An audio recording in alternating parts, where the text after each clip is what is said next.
वर्णानामर्थसङ्घानां रसानां छन्दसामपि शब्दानां च कर्तारौ वन्दे वाणी विनायकौ भवानी शङ्करौ वन्दे श्रद्धा विश्वासरूपिणौ याभ्यां विना न पश्यन्ति सिद्धः स्वान्तः स्थमीश्वरम्।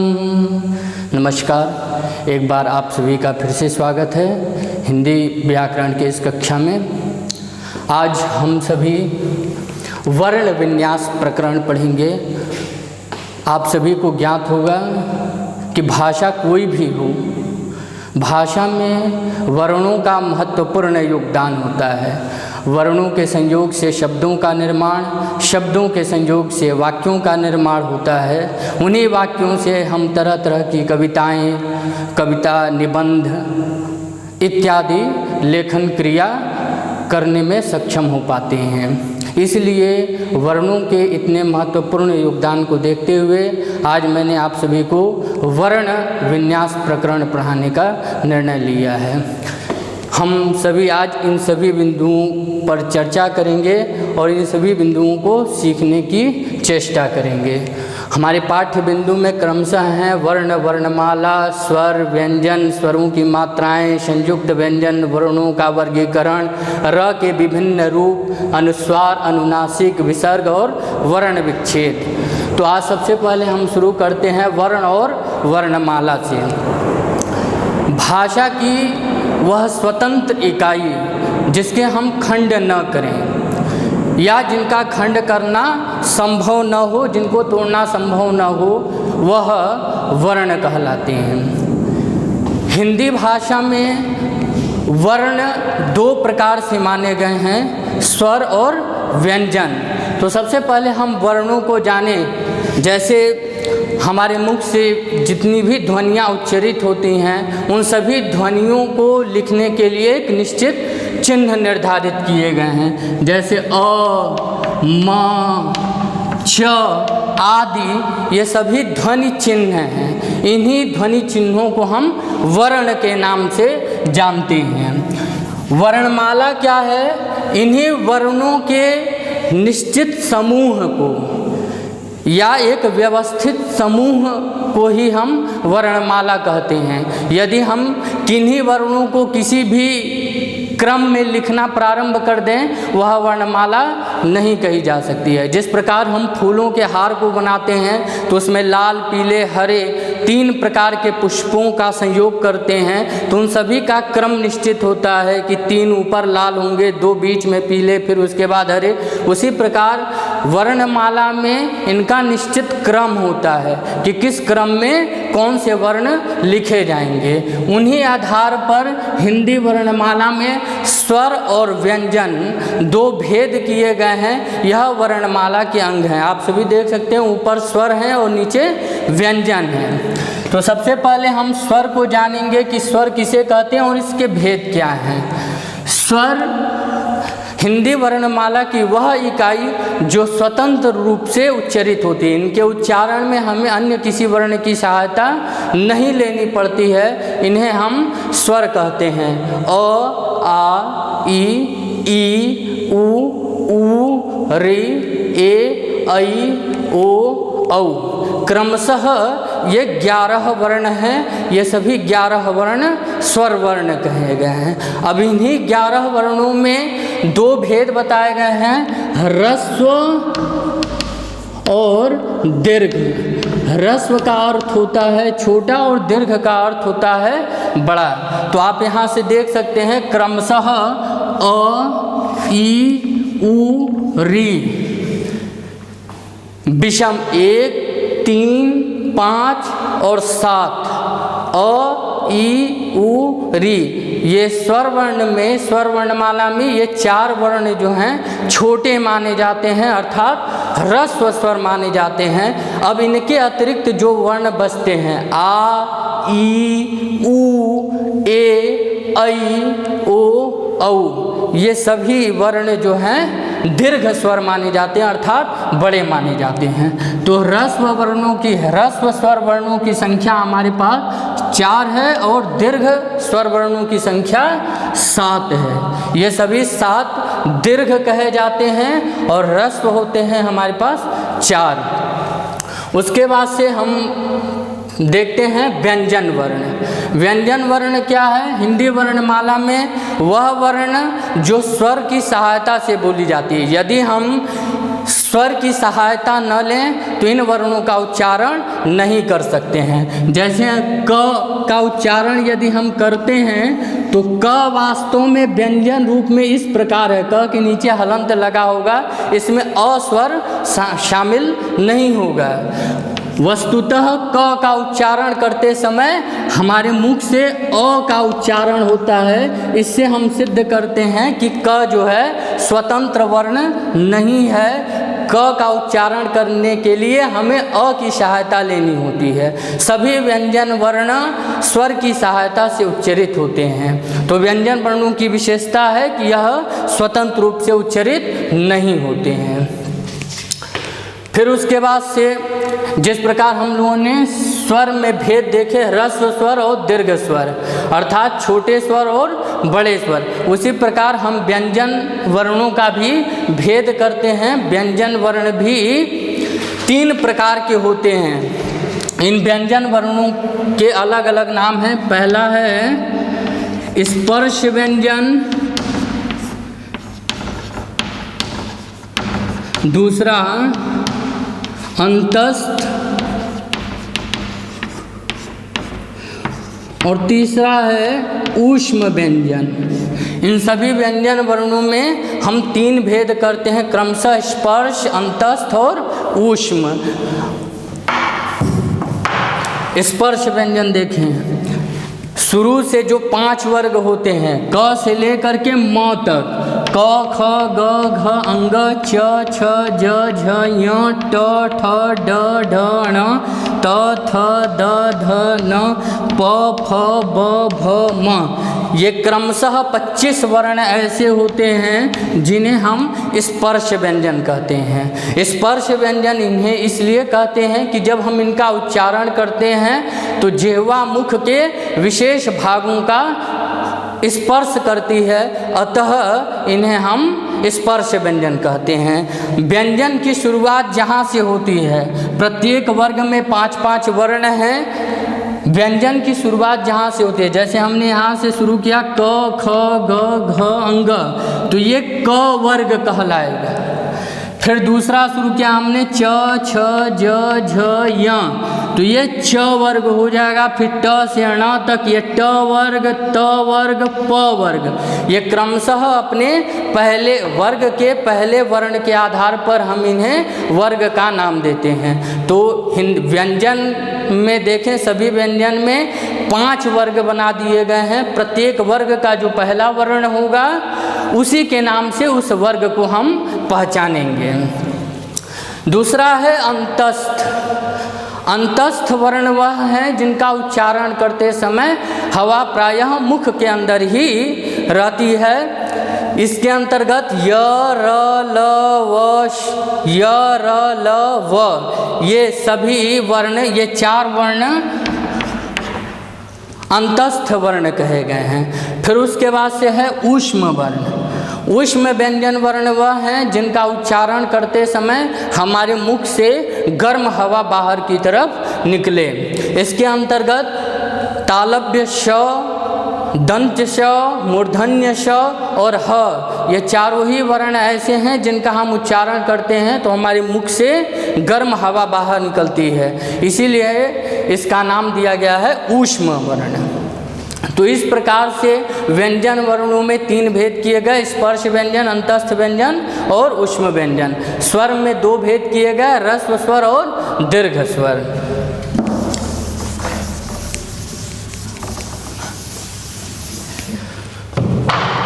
उसके बाद से आप सभी देखें स्वरों की मात्राएं।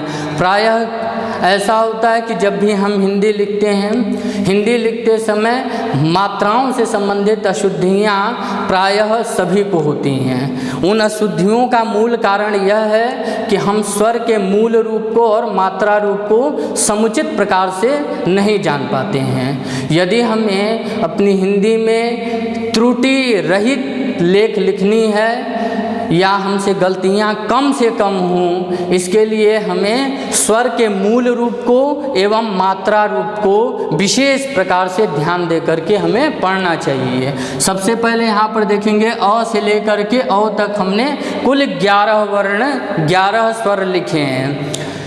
अ की कोई मात्रा नहीं होती है, जैसा कि व्यंजन बताते समय मैंने आपको बताया कि सभी व्यंजन वर्ण अ की सहायता से बोले जाते हैं। यहाँ पर यदि व्यंजन पर कोई मात्रा नहीं दी गई है तो इसका अर्थ है कि उसमें अ स्वर अपने आप शामिल है।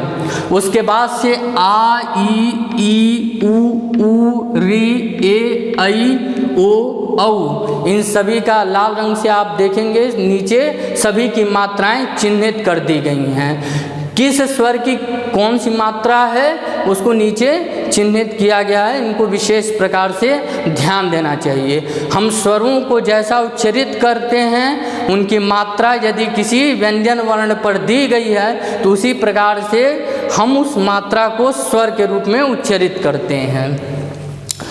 फिर हम पढ़ते हैं संयुक्त व्यंजन। संयुक्त का अर्थ होता है कि एक से अधिक, वह व्यंजन वर्ण जो स्वतंत्र अकेले न हो, अर्थात वह व्यंजन वर्ण बनने में किन्हीं दो व्यंजनों की सहायता ली गई हो। जब भी अब यहाँ पर देखेंगे व्यंजन के नीचे आप सभी ने 3 और वर्ण पढ़े होंगे, क्ष, त्र और ज्ञ, और एक और लेते हैं श्र। क्ष वर्ण जो है यह व्यंजन वर्ण है, परंतु यह संयुक्त व्यंजन वर्ण कहा जाता है क्योंकि इसमें क्ष में क, मूर्धन्य श और अ की सहायता से हम क्ष वर्ण बनाते हैं। त्र को त, र और अ की सहायता से त्र बनाते हैं। ज्ञ को ज, य और अ की सहायता से हम ज बनाते हैं, और श्र को हम तालव्य श, र और अ की सहायता से बनाते हैं। इसलिए इन वर्णों को हम संयुक्त व्यंजन वर्ण कहते हैं। संयुक्त व्यंजन वर्ण बनाने के और भी प्रकार हैं। जब हमारे शब्दों में एक स्वर रहित व्यंजन और एक स्वर सहित व्यंजन आए तो वहाँ स्वर रहित व्यंजन और स्वर सहित व्यंजन के संयोग को हम संयुक्त व्यंजन कहेंगे। जैसे हमने लिखा दिग्गज, यहाँ पर ग एक तरफ स्वर रहित है और फिर स्वर सहित है। अब आप आधे ग का उच्चारण अलग से नहीं कर सकते हैं, इनको हम साथ में करते हैं दिग्गज। यहाँ पर ग संयुक्त व्यंजन है। जब समान व्यंजन संयुक्त बनाते हैं तो उन्हें किन्हीं स्थानों पर द्वित्व व्यंजन कहा जाता है, अर्थात उस व्यंजन का 2 रूप हो गया। तो ये हो गए संयुक्त व्यंजन वर्ण। इनकी आवश्यकता तब पड़ती है जब आप वर्ण विच्छेद करते हैं। वर्ण विच्छेद अभी हम आगे पढ़ेंगे। वर्ण विच्छेद के माध्यम से ही हम शुद्ध हिंदी पढ़ना सीख सकते हैं और हिंदी शुद्ध लिखना सीख सकते हैं। वर्ण विच्छेद के माध्यम से हमें ये फायदे होते हैं।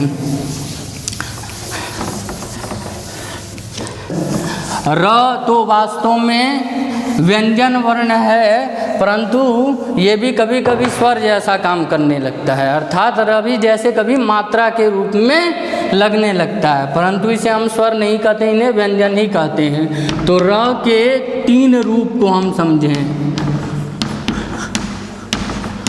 र के 3 रूप हैं, जिसके क्रम में रेफ के रूप में, पदेन के रूप में और एक ट और ड में लगने वाला पदेन ही है। रेप क्या है? स्वर रहित र है, अर्थात र के साथ स्वर नहीं लगा हुआ है। पदेन के साथ क्या है? र के साथ स्वर है, अर्थात पूरा र है। ये र के 3 रूप हैं। उदाहरण के लिए देखें, जैसे हमने एक शब्द बोला धर्म, धर्म में क्या है, ये जो ऊपर मैंने रेफ लगाया ये स्वर रहित र है। जब आप इसका विच्छेद करेंगे तो यहाँ पर र स्वर रहित दिखाया जाएगा, अर्थात र में स्वर नहीं लगा हुआ है। तो जब भी स्वर रहित र का उच्चारण किसी व्यंजन के साथ किया जाता है तो वहाँ पर र को रेफ के रूप में लगाते हैं और र के बाद जो वर्ण उच्चरित हो उसी वर्ण के ऊपर रेफ का प्रयोग किया जाता है। जैसे शब्द बोला मैंने कर्तव्य, कर्तव्य शब्द यदि मैंने बोला तो र के बाद त का उच्चारण हो रहा है तो त के ऊपर हम रेफ लगाएंगे, कर्तव्य। यहाँ पर रेफ को त के ऊपर लगाया गया। फिर पदेन में क्या होता है कि जब किसी व्यंजन के साथ र स्वर सहित उच्चारण किया जाए, जब र का उच्चारण किसी व्यंजन के साथ पूर्ण रूप से उच्चरित की जाए तब यहाँ पर पदेन का प्रयोग होता है। जैसे हमने शब्द बोला क्रम, यहाँ पर क स्वर रहित है और र स्वर सहित है। इसका जब आप विच्छेद करेंगे तो क के साथ स्वर नहीं दिखाया जाएगा, र के साथ स्वर दिखाया जाएगा और क्र बनेगा। क्रम, प्रशांत, प्रसिद्ध इत्यादि शब्द जो हम बोलते हैं उन सभी व्यंजन वर्ण के नीचे हम पदेन का प्रयोग करते हैं। पदेन का एक दूसरा रूप होता है जिनका प्रयोग हम केवल ट वर्ग के वर्णों में ट और ठ, ड में प्रयोग करते हैं। जैसे ड्र और ट्र, ट्रक, ट्रेन, ड्रम, ड्रेस आदि शब्द में पदेन ट और ड के नीचे लगाए जाते हैं।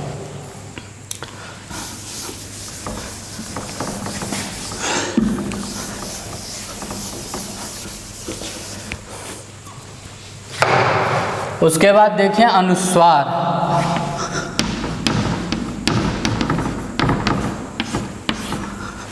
अनुस्वार क्या है?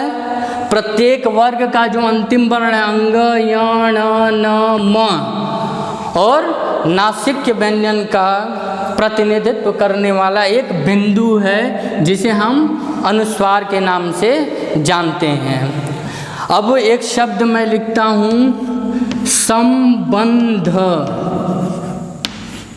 यहाँ पर म और न इन दोनों का लोप करने के लिए हम अनुस्वार का प्रयोग करेंगे तो संबंध कुछ इस रूप में लिखा जाएगा। अर्थात अनुस्वार अपने अनुस्वार के बाद जो वर्ण उच्चरित होते हैं उस वर्ण का जो पांचवा वर्ण होगा वह वर्ण कौन से वर्ग का है और उस वर्ग का पांचवा वर्ण कौन सा है, इसको निर्धारित करते हुए हम उस अनुस्वार को वर्ण में परिवर्तित करते हैं। अब जैसे यहाँ पर संबंध लिखा गया, ऊपर देखेंगे कि स के ऊपर लगा हुआ अनुस्वार म में बदल दिया गया है और ब के ऊपर लिखा हुआ अनुस्वार न में परिवर्तित किया गया है। इसका क्या संबंध है वो देखें। सम ब, यहाँ पर अनुस्वार के बाद ब का उच्चारण हुआ है। ब कौन से वर्ग का वर्ण है? प वर्ग का है। प, फ, ब। प वर्ग का पंचम वर्ण कौन सा होगा? म होगा। इसलिए यहाँ पर अनुस्वार को हम म के रूप में बदल दिए। फिर ब के ऊपर लगा हुआ अनुस्वार, उसके बाद कौन सा वर्ण उच्चरित है? ध। संबंध, यहाँ पर ब के बाद ध आया है तो ध किस वर्ण का है? तब। ध त वर्ग का वर्ण है। त, थ, द, ध, न। तो ध यहाँ पर त वर्ग का पंचम वर्ण न होगा, इसलिए ब के ऊपर लगा हुआ अनुस्वार हम न के रूप में परिवर्तित कर दिए। इसी प्रकार से हम पंचम वर्ण बनाना सीखते हैं। अनुस्वार का पंचम वर्ण बनाना, पंचम वर्ण में अनुस्वार को पंचम वर्ण में परिवर्तित करना।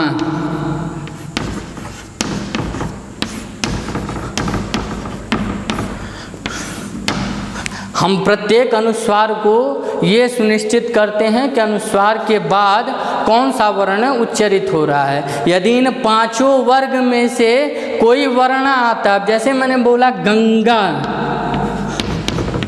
यहाँ पर अनुस्वार के बाद ग का उच्चारण हो रहा है, तो जब हम यहाँ पे अनुस्वार को पंचम वर्ण में बदलना चाहें तो ग के बाद अंग का प्रयोग होगा और फिर गा लिखेंगे। क्योंकि ग क वर्ग का है, इसलिए अनुस्वार क वर्ग के पंचम वर्ण में परिवर्तित होगा। इसी प्रकार से आप कई अनुस्वार वाले शब्दों को चुन करके उन अनुस्वार को पंचम वर्ण में बदलना सीख सकते हैं। अब अनुस्वार के विषय में दूसरी बात समझ लीजिए। कभी कभी अनुस्वार के बाद वह वर्ण भी उच्चरित होते हैं जो इन पांचों वर्ग के अतिरिक्त होते हैं। ऐसी स्थिति में यदि नासिक्य वर्ण है, अनुस्वार नासिक्य वर्ण में है, तो उनका उसी रूप में प्रयोग होता है। जैसे हम लिखते हैं अन्न, यहाँ पर न त वर्ग का पंचम वर्ण है, इसका हम अनुस्वार नहीं बना सकते हैं क्योंकि उसके बाद नासिक्य वर्ण ही आया है। तो इसलिए हम इसे इसी रूप में लिखेंगे। हम अन्न इस प्रकार से नहीं लिख सकते हैं। जब सम उपसर्ग लगे हुए शब्द आए तो वहाँ पर म का अनुस्वार नहीं बनाया जा सकता है। जैसे सम जोड़ सार, यहाँ पर हम सम सार अलग अलग नहीं कर सकते हैं। वहाँ पर अनुस्वार किसी वर्ण में परिवर्तित नहीं होगा, बल्कि वह अनुस्वार के रूप में ही लिखा जाएगा। संसार, संहार,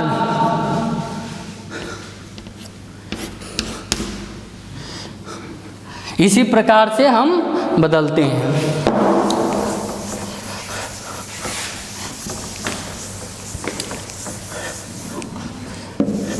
फिर देखते हैं हम अनुनासिक। अनुस्वार का उच्चारण करते समय हवा नाक को स्पर्श करते हुए निकलती है और अनुनासिक का जब हम उच्चारण करते हैं, अनुनासिक आपको चंद्र बिंदु के रूप में प्रदर्शित किया जाता है। अनुनासिक का जब हम उच्चारण करते हैं तो हवा नाक और मुख दोनों से ही निकलती है। अब जैसे हमने लिखा मुंह, चांद, आँख, यहाँ पर मुंह, चांद, आँख, ये ऐसे शब्द हैं जिसमें आप उच्चारण करते समय अनुनासिक का उच्चारण करते हैं और इनका उच्चारण करते समय हवा नाक और मुख दोनों को स्पर्श करते हुए निकलती है। इन्हें हम अनुनासिक कहते हैं। अब कभी कभी ऐसा भी होता है कि शिरोरेखा के ऊपर कोई ना कोई मात्रा होती है। जैसे चिड़िया की चोंच हम बोलते हैं, चोंच। यहाँ पर च के ऊपर जो है ओ की मात्रा दी गई है, तो ओ की मात्रा के ऊपर आप चंद्र बिंदु नहीं दे सकते हैं। वहाँ पर इस चंद्र बिंदु के स्थान पर केवल और केवल बिंदु ही दिए जाते हैं। जैसे मैंने लिखा नहीं, मैं,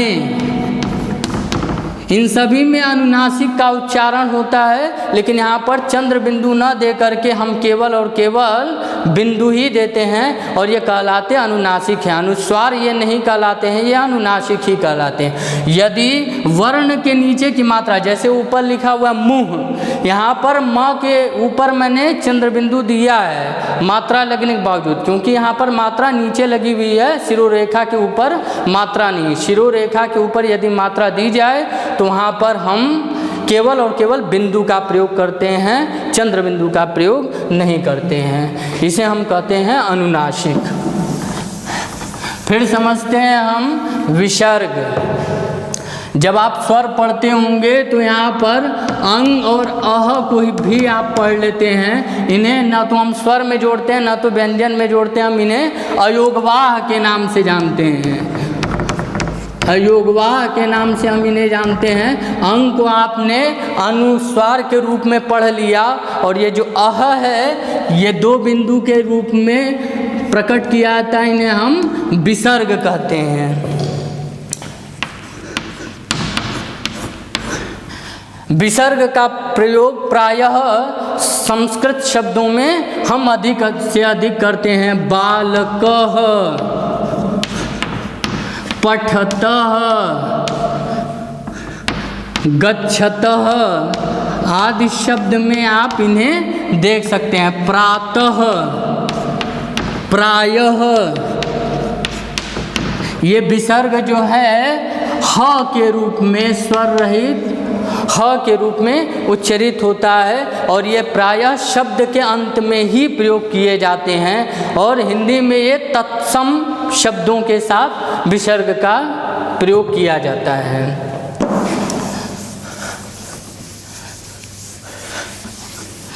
विसर्ग के बाद आज की कक्षा में हमारा आखिरी बिंदु है वर्ण विच्छेद। वर्ण विच्छेद के विषय में हमने पहले भी चर्चा किया था। यहाँ पर वर्ण विच्छेद हम सभी के लिए महत्वपूर्ण इसलिए हो जाता है कि यदि हम किसी भी शब्द को शुद्ध उच्चारण करना चाहते हैं या शुद्ध लिखना चाहते हैं, क्योंकि हिंदी भाषा एक ऐसी भाषा है कि हम जैसा बोलते हैं ठीक वैसा ही लिखते हैं। मैं विद्यालय जाता हूँ, इस वाक्य को लिखने के लिए एकदम क्रम है, यहाँ पे कुछ उल्टा सीधा नहीं है। मैं उसी प्रकार लिखा जाएगा विद्यालय जाता हूँ।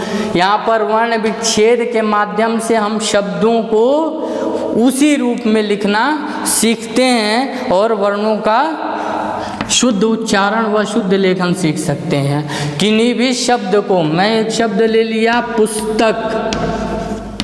वर्ण विच्छेद में क्या होता है कि एक शब्द में जितने वर्णों का प्रयोग किया गया है, चाहे वह स्वर के रूप में हो या व्यंजन के रूप में हो, उनको उनके मूल रूप में, उनके वास्तविक रूप में अलग अलग करके दिखाना। अब पुस्तक शब्द का यदि हम वर्ण विच्छेद करेंगे, अर्थात इस शब्द में कितने वर्ण प्रयुक्त हुए हैं, स्वर हैं या व्यंजन हैं, उनका वास्तविक रूप प्रदर्शित करने के लिए हम इसका वर्ण विच्छेद करेंगे। तो सबसे पहले प को हम प के नीचे हलंत लगा देंगे, इसे हम स्वर रहित दिखा दिया। प में ऊ की मात्रा लगी हुई है, मात्रा को आप देखेंगे यहाँ पर छोटा ऊ की मात्रा लगाई गई है, तो हम यहाँ पर ऊ को मूल रूप में लिखेंगे पू। फिर यहाँ पर देखेंगे स है, स स्वर रहित है अर्थात आधा है, तो यहाँ पर स के नीचे हलंत लगा देंगे, अ नहीं लिखेंगे क्योंकि ये स्वर रहित है। फिर त है, त में हलंत लगा करके अ दिखा दिए।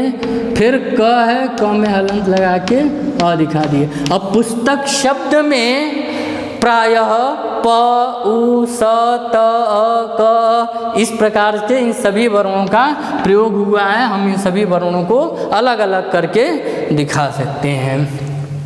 तो ये हो गए वर्ण विच्छेद। तो आज आप सभी ने इस कक्षा में पढ़ा वर्ण, वर्णमाला, स्वर, व्यंजन, स्वरों की मात्राएं, संयुक्त व्यंजन, वर्णों का वर्गीकरण, र के विभिन्न रूप, अनुस्वार, अनुनासिक, विसर्ग, वर्ण विच्छेद, इन सभी विषयों, इन सभी बिंदुओं पर हमने विस्तृत चर्चा की। और आप सभी बच्चों में से कुछ ऐसे भी बच्चे हैं जिन्होंने इन बिंदुओं को पहले भी पढ़ा है या उन्हें अब भूल चुका है। तो सभी बच्चे इन सभी बिंदुओं पर विशेष ध्यान देंगे।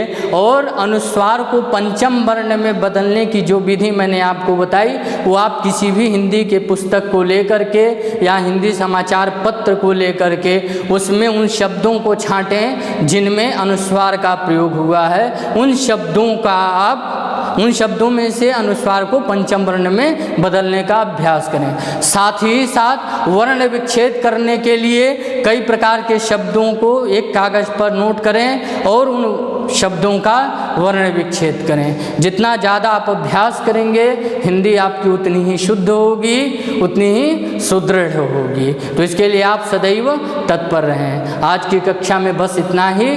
मिलते हैं नए अध्याय के साथ अगले क्लास में। धन्यवाद।